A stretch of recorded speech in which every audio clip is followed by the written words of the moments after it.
بسم اللہ الرحمن الرحیم الحمدللہ رب العالمین والصلاة والسلام علی رسولہ الکریم۔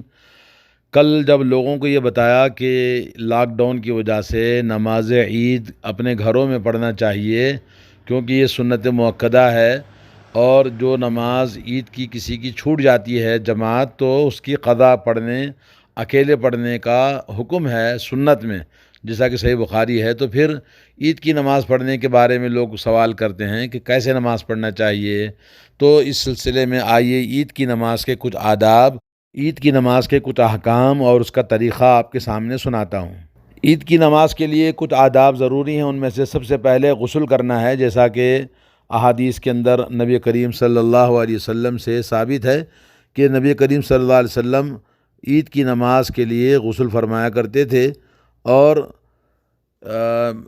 حضرت عبداللہ بن عمر سے ثابت ہے کہ عید کی نماز کو نکلنے سے پہلے وہ غسل فرمایا کرتے تھے۔ حضرت سعید بن جبیر رضی اللہ تعالیٰ عنہ کہتے ہیں، سنت العید ثلاث، عید کی 3 سنتیں ہیں۔ پہلے غسل کرنا، نمبر 2 چل کے پیدل جانا، نمبر 3 عید کی نماز سے پہلے کچھ میٹھا کھانا۔ نمبر 2 عید کی سنت یہ کہ آدمی اچھے سے اچھے کپڑے پہنے، جیسا کہ صحیح بخاری کے اندر اور دوسری کتاب حدیثوں کے اندر موجود ہے کہ عید کی نماز کو جانے سے پہلے کپڑے پہنے۔ ابن خزیمہ نے حضرت جابر رضی اللہ تعالیٰ عنہ سے روایت کی ہے کہ نبی کریم صلی اللہ علیہ وسلم کے پاس ایک چادر تھی جس کو عیدین میں اور جمعہ کی نماز کے لیے آپ پہنا کرتے تھے، اور ایک حدیث میں آتا ہے کہ نبی کریم صلی اللہ علیہ وسلم ہر عید کے موقع پر ایک یمنی چادر تھی جس کو زیب تن فرمایا کرتے تھے۔ تو عید کی نماز کے لیے آدمی کے پاس جو اچھے سے اچھے کپڑے ہوں، میسر ہوں، ان کو پہنے اور خوشبو لگائیں، یہ سنت عید ہے۔ تیسرا ادب یہ ہے کہ آدمی عید کی نماز کو نکلنے سے پہلے جیسا کہ کچھ نہ کچھ کھجور کھائے۔ بخاری شریف کی روایت ہے حضرت انس رضی اللہ تعالیٰ عنہ سے کہ عید کی نماز کو نبی کریم صلی اللہ علیہ وسلم عید الفطر میں نکلنے سے پہلے کچھ تمر کھجور کھایا کرتے تھے۔ نمبر 4 ادب یہ ہے کہ عید کے دن تکبیرات کہنا چاہیے۔ چاند دیکھنے کے بعد لوگ تکبیرات کہتے رہتے ہیں، یہاں تک کہ عید کی نماز کو جب نکلتے ہیں تو بھی تکبیرات کہنا چاہیے۔ اللہ تعالیٰ کا فرمان ہے وَلِتُكَمِّلُوا الْعِدَّةَ وَلِتُكَبِّرُوا اللَّهَ عَلَى مَا هَدَاكُمْ وَلَعَلَّكُمْ تَشْكُرُونَ۔ رمضان کے روزوں کا ذکر کرنے کے بعد اللہ نے فرمایا کہ جب رمضان کے روزے مکمل ہو جائیں تو اس کے بعد اللہ کی تکبیر کو بلند کرو، جو اللہ نے تم کو ہدایت دی ہے اس رمضان کے روزوں کی، اور اللہ تعالیٰ کی اس نعمت کو مکمل کرنے کا شکر ادا کرنے کے لیے تکبیرات کہنا چاہیے، جیسا کہ سورہ بقرہ آیت نمبر 185۔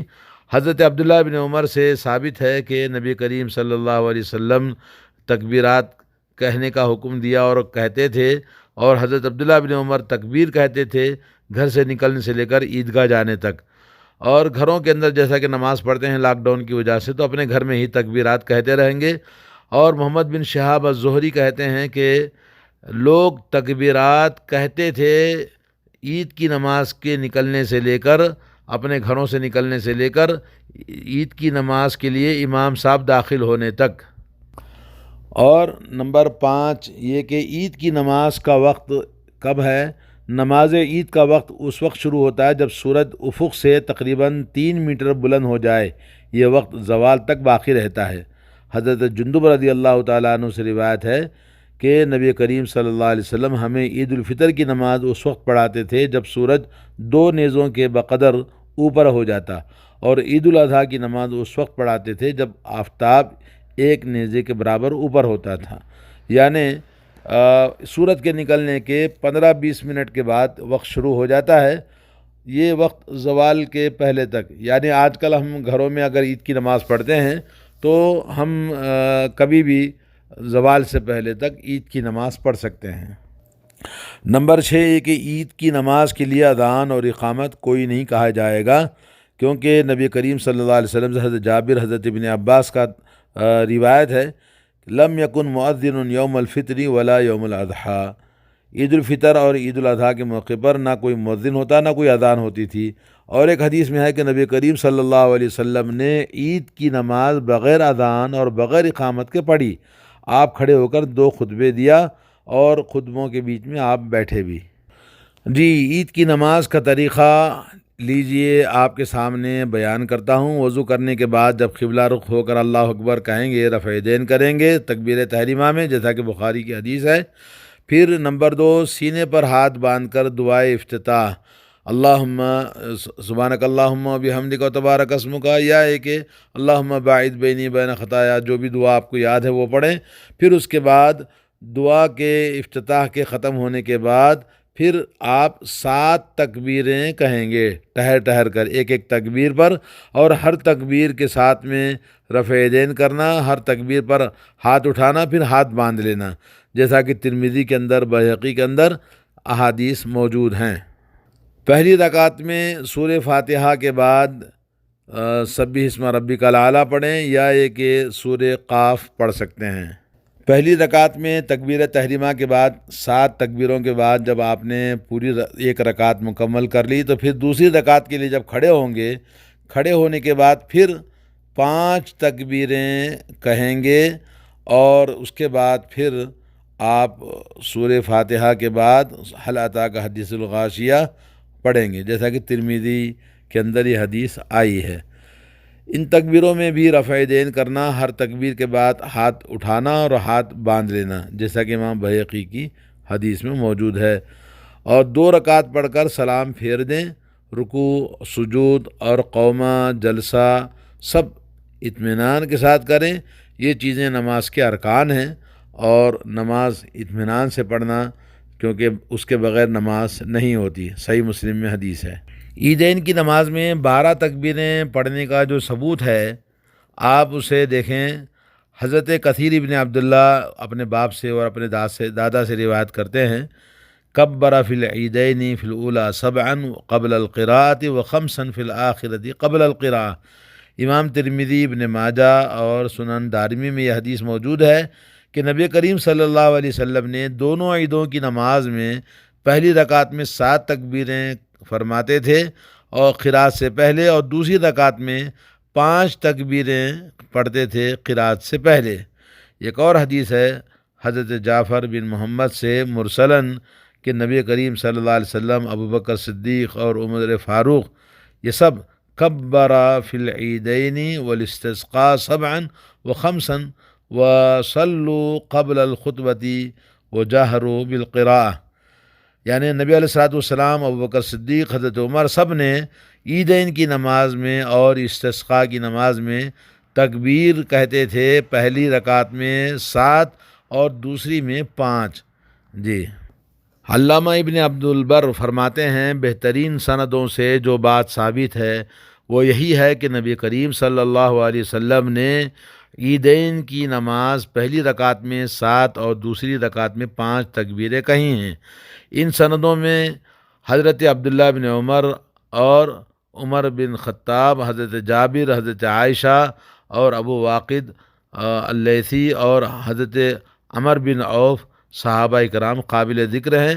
اس کے برخلاف آپ سے نہ تو کوئی صحیح حدیث ثابت ہے اور نہ ضعیف۔ یہی وہ عمل ہے جو شروع سے چلا آ رہا ہے۔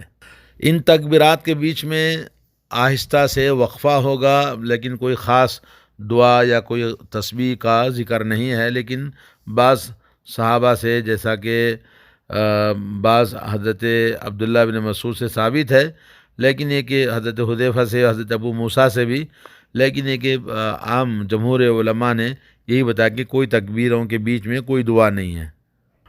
اور اسی طرح سے نماز عید سے پہلے اور اس کے بعد کوئی نفلی نماز یا کوئی سنت نہیں ہے۔ حضرت عبداللہ بن عباس فرماتے ہیں، رسول اللہ صلی اللہ علیہ وسلم عید کی نماز کے لیے نکلے اور فصلی رکعتین، 2 رکعت نماز پڑھی، لم یصلی قبلہما ولا بعدہما، نہ اس سے پہلے آپ نے کوئی سنت پڑھی اور نہ اس کے بعد میں کوئی نماز پڑھی۔ عید کی نماز کس کے لیے ہے؟ نماز عید ہر شخص کے لیے ہے، خواہ مرد ہو یا عورت ہو، بچہ ہو یا مقیم ہو یا مسافر ہو۔ اسی طرح ہر حالت میں عید کی نماز پڑھنا، جماعت کے ساتھ ہو، تنہا ہو، گھر میں ہو، مسجد میں ہو، عیدگاہ میں ہو، کسی کی جماعت کے ساتھ یہ نماز فوت ہو جائے، کسی کی جماعت اگر فوت ہو جائے تو 2 رکعت قضا پڑے۔ امام بخاری رحمۃ اللہ علیہ نے اس سلسلے میں ایک باب مقرر کرتے ہوئے فرمایا ہے، جس کسی کی نماز عید فوت ہو جائے تو وہ 2 رکعت پڑھ سکتا ہے۔ اسی طرح عورتیں، گھروں میں رہنے والے اور دیہات کے باشندے بھی پڑھ سکتے ہیں، کیونکہ نبی کریم صلی اللہ علیہ وسلم کا ارشاد ہے کہ یہ اہل اسلام کی عید ہے۔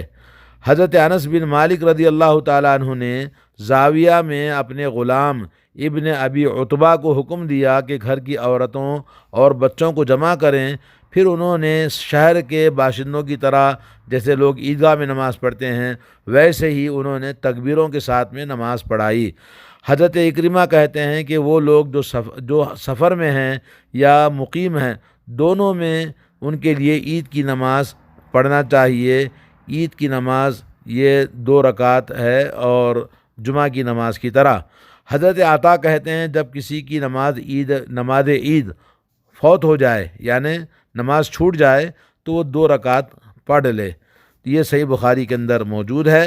جیسا کہ کل بھی آپ کو بتایا گیا تھا کہ لاک ڈاؤن کی وجہ سے آدمی اپنے گھروں میں عید کی نماز پڑھیں گے اور سنت کے مطابق جیسا کہ آپ نے سنا، اللہ تعالی ہم سب کو عید نصیب فرمائے اور عید کی برکتیں، رمضان کی برکتیں اور رحمتیں نازل فرمائے ہم سب پر، اور اللہ تعالی ہم سب کی مغفرت فرمائے اور ہم سب کو جہنم سے آزاد فرمائے۔ السلام علیکم ورحمۃ اللہ وبرکاتہ۔ ایک آخری بات رہ گئی ہے کہ عید کی نماز کے بعد میں ایک دوسرے کو مبارکباد دینا ثابت ہے صحابہ کرام سے۔